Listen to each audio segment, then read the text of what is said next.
This time next week, we will know what your team did in the first round. We're going to break down what the Locked On NFL mock draft did for all the teams in the first round. And then we'll go over a lot of different aspects, quarterbacks, biggest surprises, best value, worst value, all things right here on the Friday edition of the Locked On NFL podcast. It's your hosts, Chris Carter and your boy Q. Let's get into it.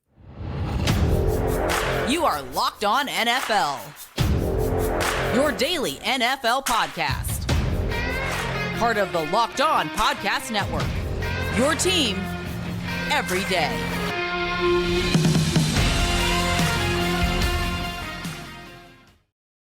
Hello and welcome to the Locked On NFL podcast. We're your hosts, Chris Carter and your boy Q from Locked On Steelers and Locked On Raiders. It's the Friday edition yet again. We're coming to you again, like I said, this time next week, we'll know all the first round draft picks. We'll be breaking things down for you guys on the Friday edition of the show, get you our thoughts. As always, this show is brought to you by HelloFresh.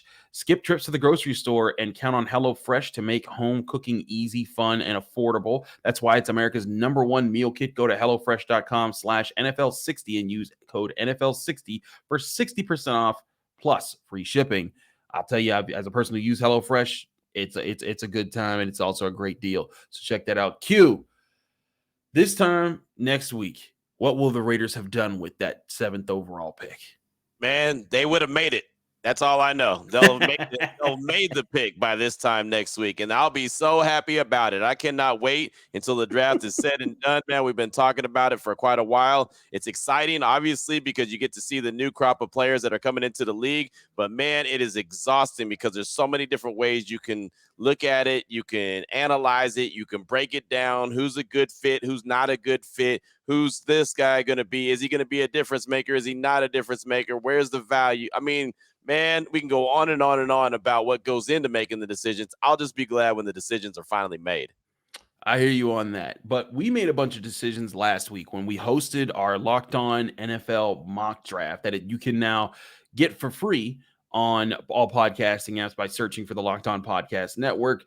We did a mock draft special that was really well produced. It's across 5 episodes where we're making all the picks for all of our teams that we represent for the shows that we do. In those picks it was a very interesting rundown. As expected, I think, as a lot of people have talked about, there was a run of quarterbacks in the first 4 picks. Bryce Young went first overall to the Panthers. CJ Stroud went second overall to the Texans. Will Anderson went to the Cardinals, but then Anthony Richardson went to the Colts. But then after that, there was a very long wait until Will Levis was picked, and that was all the way until 23, where the Seahawks traded up with the Vikings to get Will Levis. And so that was where your 4th quarterback fell. Q, there are teams that are QB needy, but there seems to be a lot of people that are just straight up out on Will Levis for whatever reason. He likes mayonnaise in his coffee, which would make me not draft him. He posted ripped pictures of himself or something. I don't know why people are all of a sudden dropping him, but it seems like that's been the case here. What is the reality that we see all 4 of these quarterbacks maybe go in like the top 12 picks here? It's a good question. And I think that, Will Levis had a lot of attention early on in the draft process, right? They were talking about him as being potentially one of the top guys. It was basically CJ Stroud, Bryce Young, Will Levis, Anthony Richardson all piled up into one. And, CJ Stroud and Bryce Young being 1 and 2. And then basically battling for number 3 with Will Levis and Anthony Richardson. And then all of a sudden it went like dark 30 on him. Like nobody was talking about Will Levis. Like what happened to Will? And now all of a sudden it feels like there's starting to become momentum for him again. And he could be potentially drafted a little bit higher than expected. I'll tell you this, just on our mock draft, no disrespect to anyone on our network, of course, I hated that pick for the Seahawks. I don't think that Will Levis is a Seahawk quarterback. I think if they had any interest in any of the quarterbacks, it'd be Anthony Richardson or Hendon Hooker. I didn't think that Will Levis, and look, I'm not the expert on the Seahawks, so I don't want to say that I know the end all be all. I just feel like with Pete Carroll and that system there in Seattle, that Hendon Hooker or Anthony Richardson would have been the better selection. Obviously, Anthony Richardson was already off the board. So I thought Hendon Hooker made a lot of sense, especially since they have Geno Smith and they have him on a 3-year deal. And Hendon Hooker's coming back off of a torn ACL. He could sit behind Geno for a little while, heal up, learn the NFL game, and then be able to take over when it's all said and done. But again, what do I know? But that was a strange pick.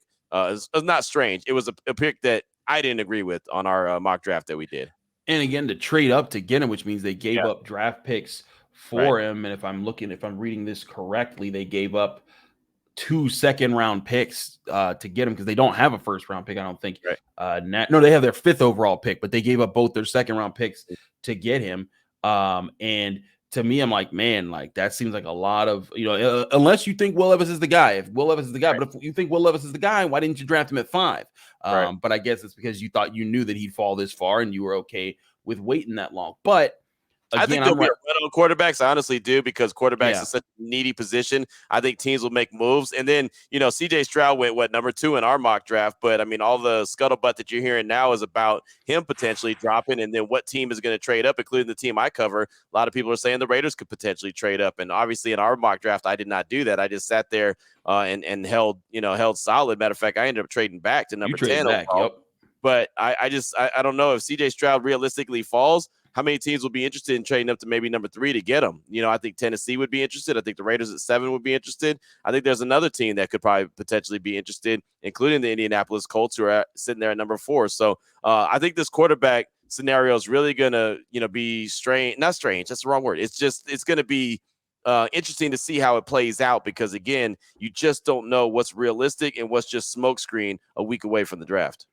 Yeah, exactly. And that's something that always comes every year with the draft. One thing, a former Steeler, Ramon Foster, one thing that he once wrote about was that he called it the draft the season of lies, because there's so much just things that are just said, but they're said to be smokescreens, because teams don't want you knowing what their picks are going to be. That's why so many teams try to balance their rosters so that you can't look and say, oh, that team's drafting a wide receiver, or that team's drafting a defensive line. Quarterback is like the one position where I think everyone's kind of like, well, that's a lot harder to hide, and you don't necessarily draft a future quarterback while you have a franchise quarterback on the roster. But every other position, you try to mask it up as best you can, so that you can be put in a position like the Ravens. They got Odell Beckham Jr. Now, are they still probably going to draft a wide receiver? Probably, but it at least gives the illusion that, like, hey, maybe they're okay not drafting one at that point. But yeah, and again, with the quarterback situation, I agree. There could very well be a run of quarterbacks here. And, I think with as many quarterbacks as there are on the board, there's going to be teams that are aggressive, that do trade up, that do compete. There's going to get someone that gets kind of screwed over. And oftentimes when you get screwed over, you make impulsive decisions and you pick at the next quarterback. What do you think is the possibility that Hendon Hooker makes it into the first round? Because we've seen some mocks where he made it, but a lot of people have him falling around 2.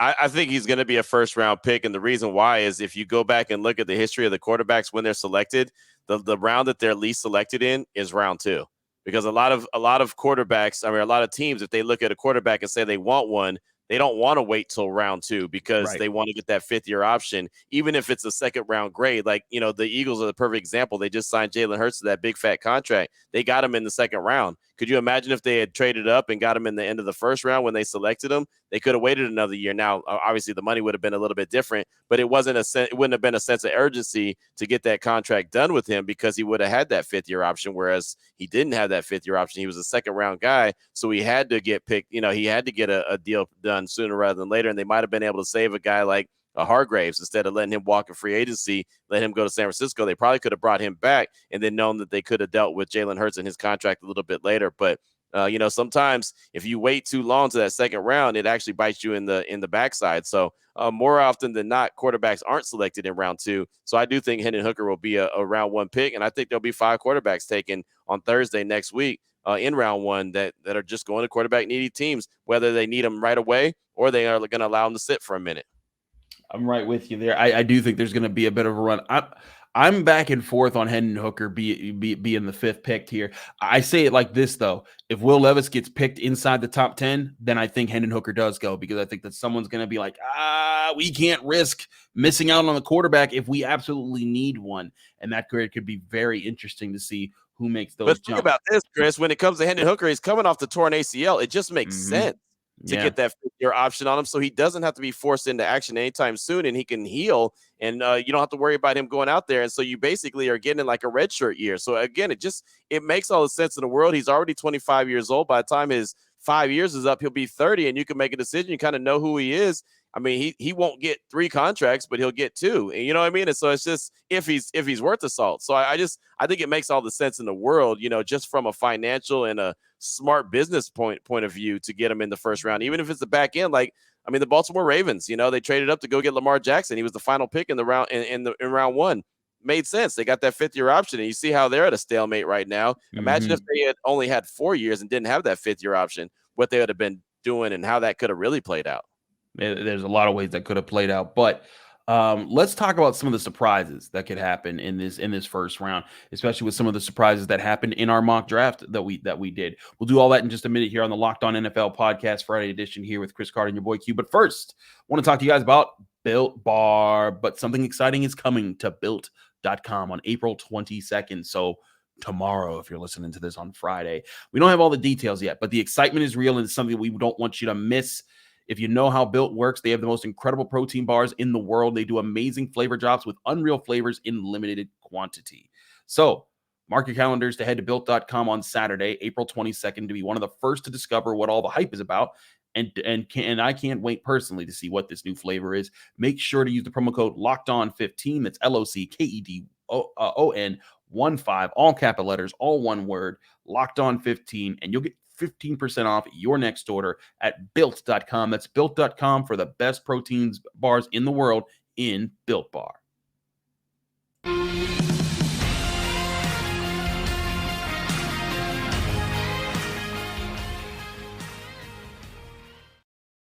Back here on the Locked On NFL podcast, and we're going to keep talking about our mock draft special that we did. By the way, you can get that for free on all podcasting platforms by searching up the Locked On Podcast Network and looking up the mock draft special. It's broken down into 5 episodes with breakdowns, not just from us, but from the college Locked On hosts who covered those players that we're talking about and we're picking. So lots of insights. If you want to see how your team did and what your team's going to do check that out. But we will give you a peek here because I do have the picks right in front of us here right now. Q, I put this board up here for our YouTube people to see right now. I'm glad you did that because I was just looking at it. I was like looking it up real quick. I was like, wait, I don't remember everybody. And then see, that's those little light-skinned tendencies when they come in handy, man. You were thinking, man. You're better than me, man. See, I appreciate that. Good job. I never said I'm better than you. Oh, I did. I told you that because I'm glad that you were able to do that. That was thinking ahead. That was smart on your part. I don't give you props often, but I'm giving it to you now. Thank you. I guess I'll take the props when I can get them. But let's talk about some big surprises. Now, I think the biggest surprise that everyone agreed upon was the 6th overall pick by the Detroit Lions, taking Kalijah Kancey at 6th overall. Not just taking Kalijah Kancey, but taking him before Jalen Carter. And I know Jalen Carter done gotten in trouble. We were both there. We were both sitting right there at the combine when we saw the tweets. We're like, oh, he's going to be in trouble. Oh, he's not going to talk today at the combine. And then, of course, also he is pro day. He comes in 9 pounds overweight, doesn't finish his drills, so everyone's concerned there. But man, the tape don't lie. That dude's a beast. And listen, I've covered Kalijah Kancey. I like Kalijah Kancey. I think that if someone gets him, they're getting a very talented dude. Don't compare him to Aaron Donald. That's not fair to anybody. He's not going to be Aaron Donald, but he's going to be his own player. He's going to be an electric weapon in the middle part of your defense. But even still, I wouldn't pick him over Jalen Carter as a guy who covers Pitt every day. Q, that was pretty crazy. Were there any other crazy picks that stood out to you here? Well, Kancey really blew my mind. I mean, again, at number 6, it just really, I was like, whoa. And it's so funny because I was thinking, there's no way that's too high. Like, I was one of those that was like screaming from the mountaintop. That's way too high of a pick. That's a reach. And then all of a sudden, like, I was mid-sentence and I was like, wait a minute.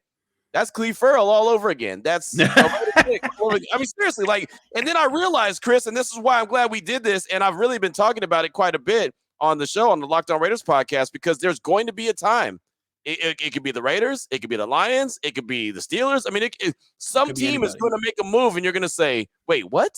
I didn't see that coming. Like, what was the Patriots when they went and got the D2 offensive lineman, right? It's like, wait, what? What was it? Strange? Wasn't that his name? The offensive lineman Strange. It's like there's always going to be somebody who's going to, or some team that's going to make a move that's going to make you say, "Oh wow, I didn't see that coming." And then all of a sudden, it's going to put the the whole draft kind of in a standstill. Because when that happened at Kalijah Kancey at 6, I'm up next with the 7th pick for the Raiders. All of a sudden, Jalen Carter's still on the board. I wasn't comfortable taking Jalen Carter, and it is what it is. For many reasons, I thought that was a bad decision for Vegas, and so the Raiders have enough problems with first-round draft picks, right? Well, and so then the Eagles wanted to trade up, and they're like, "Hey, man, we'll do whatever it takes to get that number 7 spot," because they wanted Carter, and I was like, you know what? I could still get a really good cornerback because Christian Gonzalez hadn't gone off the board and Witherspoon hadn't gone off the board yet. So I said, you know what? I'll take the risk. I'll take the risk and be able to, I feel like I'll feel pretty comfortable in getting a really good corner if I make that trade. So I was able to trade back from 7, give it to the Eagles. They went and got their Jalen Carter, and I still got Devon Witherspoon out of Illinois that I was very comfortable with at 10 and an extra pick. So I was good to go. You should have fleeced them more. They was thirsty for Jalen Carter. You should have got those 2 first-round picks off of them. I'm not worried about it. They gave me decent value. I got the number 10 spot. I got another 3rd-round pick, and I got a 2024 pick. So I was good. Yeah, I mean, you did get some ammunition there, and like you said, you got Devon Witherspoon at 10. Let's talk about that. Cornerbacks. Christian Gonzalez was the first off at 8. Then Devon Witherspoon was off at 10. Then Joey Porter Jr. at 17. I picked him for the Pittsburgh Steelers with obvious ties there. And then the next one comes at at Deonte Banks. I believe he was at 22. I think if I'm reading this correctly. It's tough to see these numbers because they're really small. Yeah, they are. No, he's 25. Deonte Banks was 25, and then Kelly Ringo went off just a little bit after that at 27. So lots of corners here. Mm-hmm. Is that the right pecking order here? No. Gonzalez, Witherspoon, Porter, Banks, and then Ringo? Well, I'll say this. I said no, but I mean, Gonzalez and Witherspoon, it's really pick the Kool-Aid that you like. Do you prefer red or grape, right? So it depends on the style of Kool-Aid did you like? I like Purple Saurus Rex. That was my flavor. Okay. I was a red tropical punch dude. Of course you were. What does that mean? It's just typical. I totally understand you. I get it. But look, Christian Gonzalez went to the Falcons. That's a good pick. I like that. You team him up with AJ Terrell. Witherspoon goes to the Raiders. He's very physical. He's a guy that the Raiders really needed in that scheme for Patrick Graham. So I like that.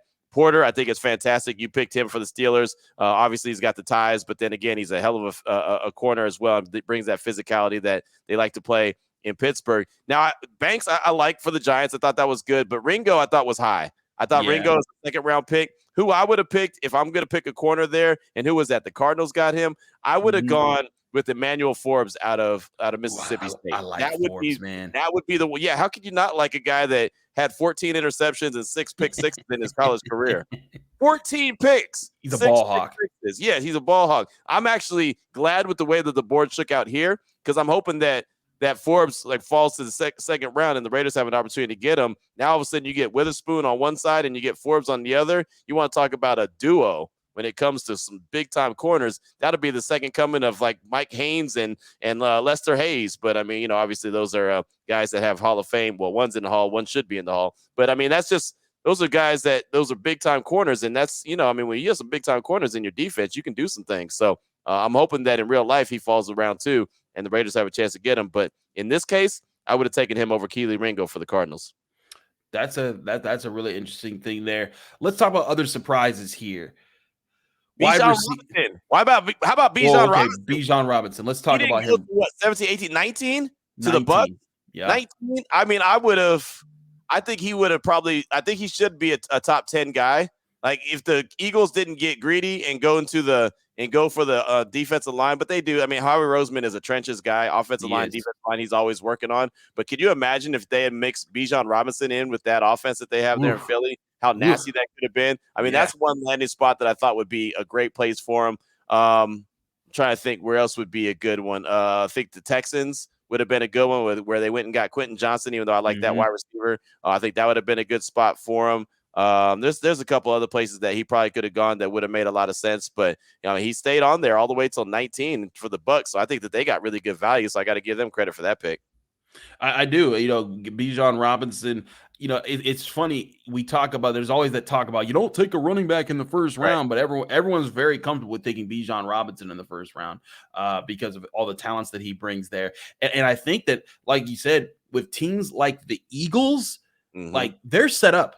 like I think the true philosophy is when you're in full rebuild mode, then you don't take the running back because the running back isn't the pillar that you're going to need for the long term there. I think that like when the Giants took Saquon Barkley, sure he's been a playmaker for him, but like they were in like no hope mode at that point. You weren't going to be good with him for years. When the Steelers took Najee Harris, they at least were like, hey, we got TJ Watt, Minka Fitzpatrick. We got a lot of pieces here. It may take a year or two, but we'll be back in the mix. And I think the Steelers will be back in the mix this year and next year when it comes to competing. But the Buccaneers, they've been in, unless they think that they're about to bounce back in a serious way and, post the Tom Brady era and everything, I'd be intrigued to see how that plays out. But again, the Eagles, that just made a lot of sense. You got Jalen Hurts, you got AJ Brown, you got Devontae Smith, you got that defense.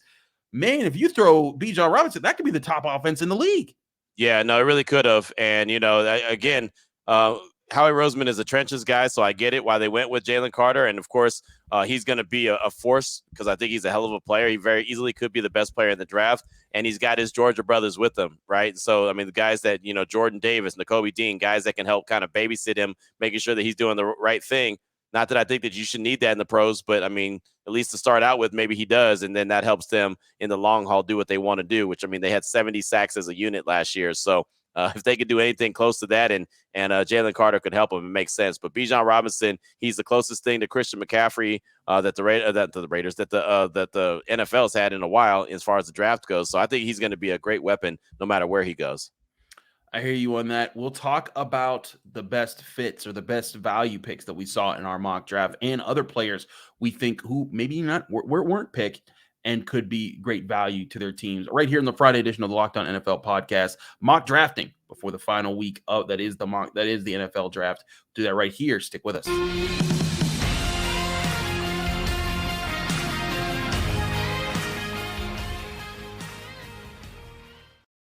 Back here on the Friday edition of the Locked On NFL podcast, Chris Carter, your boy Q, breaking things down for you. Okay, Q.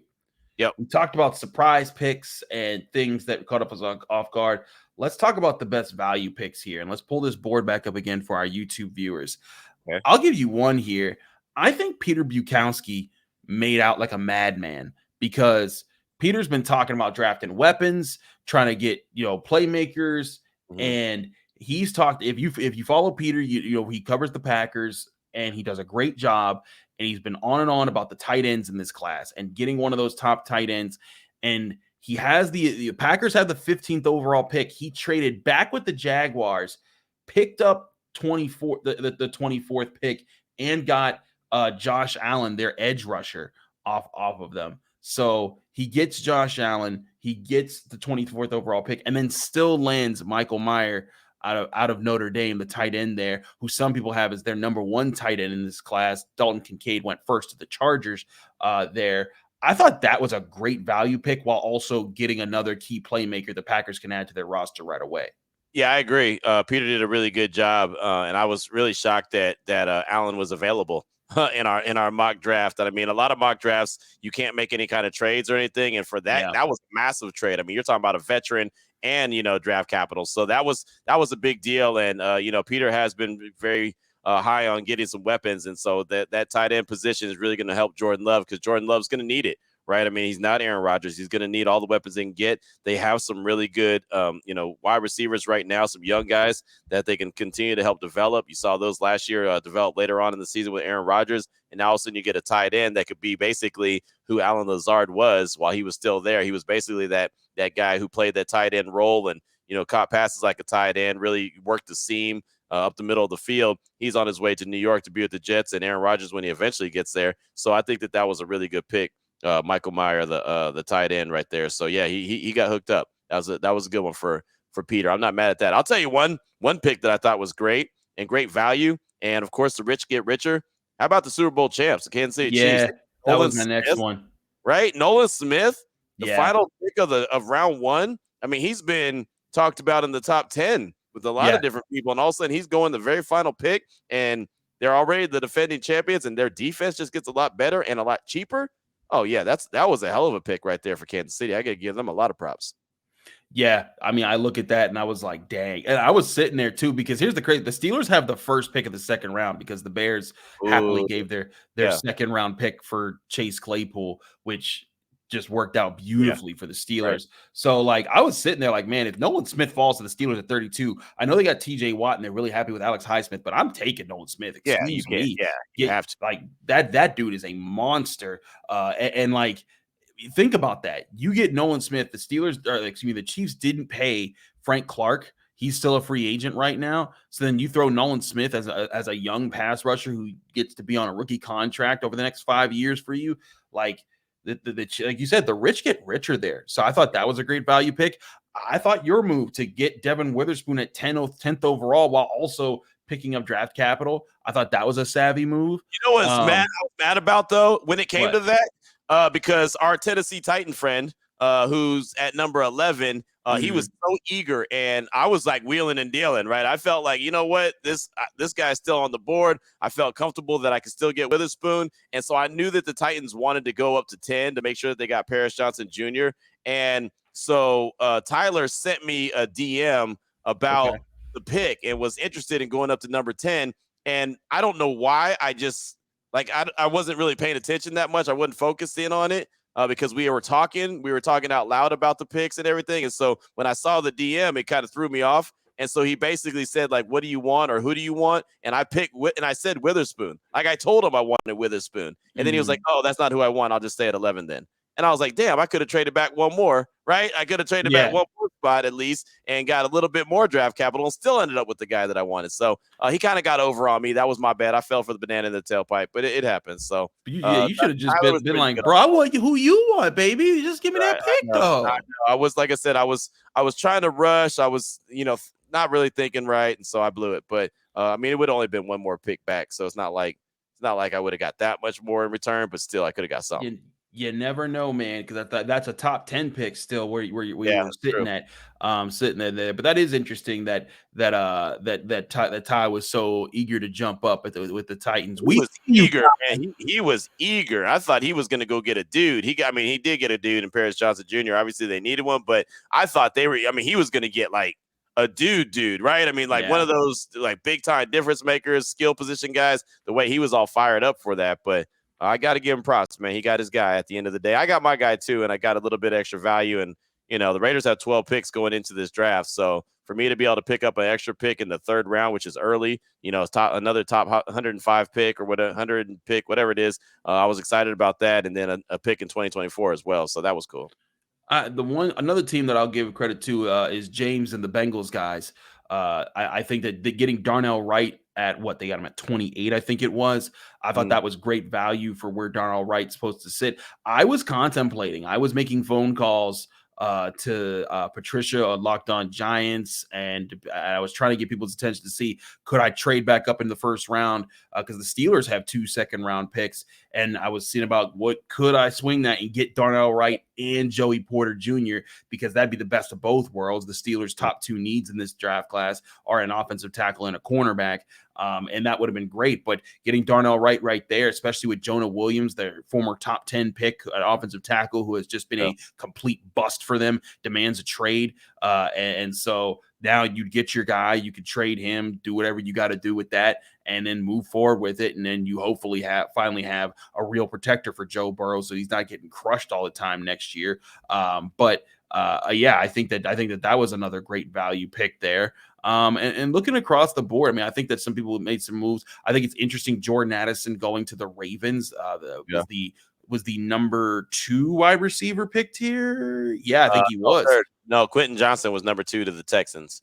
It was number 1. Jackson Smith. Jackson Smith. I keep passing over his name. Yeah, so he was the third. That's interesting though with Jordan Addison at 3. Still even at 3 because there's people that debate Zay Flowers should be that guy. With how he tests there.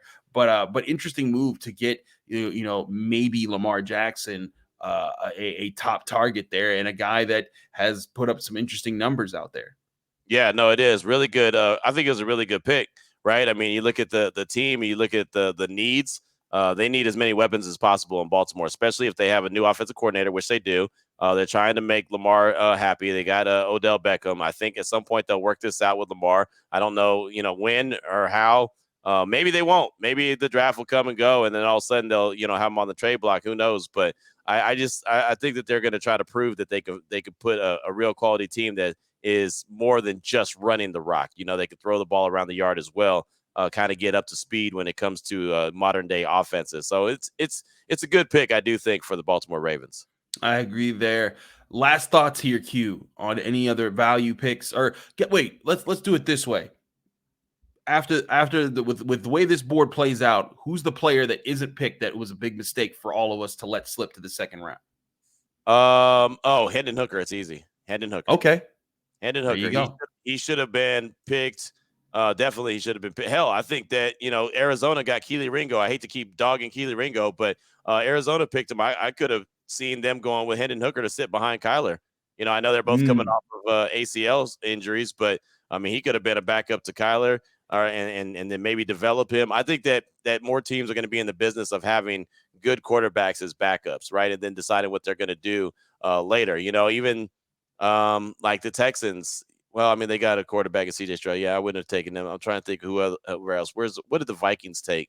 Who did Minnesota take in this one? The Vikings traded out of the first round. Yeah, see, they could have stayed in the first round and got a quarterback. I think that they need a quarterback to, because of Kirk Cousins, and I think that would have been a good one. He could have sat behind Kirk for a while and then developed. So they could have probably stayed in round one and just drafted Hendon Hooker. But I think that was the mistake of the first round that we had on our mock draft. My surprise is Brian Brissy, the defensive tackle out of Clemson, big guy, athletic guy. I think he's going to be a problem at 32. He might be the Steelers pick at right there if he falls to that spot. But we will see how this plays out this time next week. Q and I will be breaking down what did happen in the first round with all your teams right here on the Locked On NFL podcast. Stay tuned. We got a lot of great stuff coming next week. We got all the breakdowns, getting you ready. What's the news? Who's going to be? What are the trades going to happen? We know Thursday night is going to be insane. If you want to get all that, check out the Locked On Podcast Network. We have tons of shows, not just your local shows covering the teams, but our national shows that go over all and get all the picks and give you all the prospects and all the perspectives right here in the Locked On NFL podcast. From Chris Carter and your boy Q, have a great weekend. We'll see you next week after day one of the NFL draft.